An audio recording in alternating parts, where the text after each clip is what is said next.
Then Nebuchadnezzar was full of fury, and the expression on his face changed towards Shadrach, Meshach, and Abed-nego.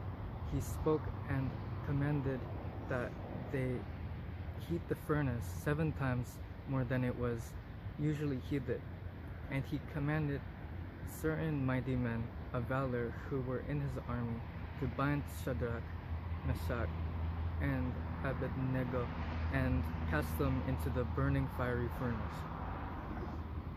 Then these men were bound in their coats and their trousers, their turbans and their other garments, and they were cast into the midst of the burning fiery furnace. Therefore, because the king's command was urgent, and the furnace exceedingly hot, the flame of the fire killed those men who took up Shadrach, Meshach, and Abednego. And these men, Shadrach, Meshach, and Abednego, fell down bound into the midst of the burning fiery furnace.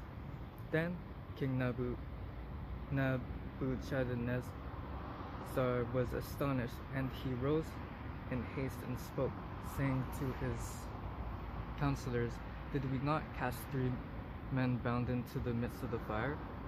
They answered and said, "The king." "True, O king."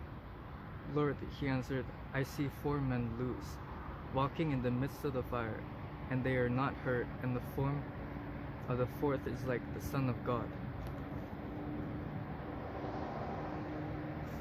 Then Nebuchadnezzar went near the mouth of the burning fiery furnace, and he spoke, saying, "Shadrach, Meshach, and Abednego, servants of the Most High God, come out and come here."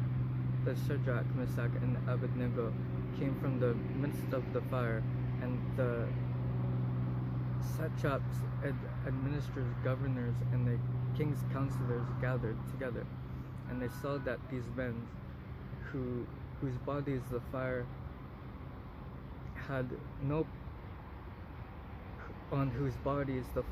no power, the hairs of their head were not singed, nor were their garments affected, and the smell of fire was not on them. Nebuchadnezzar spoke, saying, "Blessed be the King of God, Shadrach, Meshach, and Abednego, who sent his angel and delivered his servants who trusted in him, and they have frustrated the king's word and yielded their bodies, which they should not serve nor worship any god except their own God."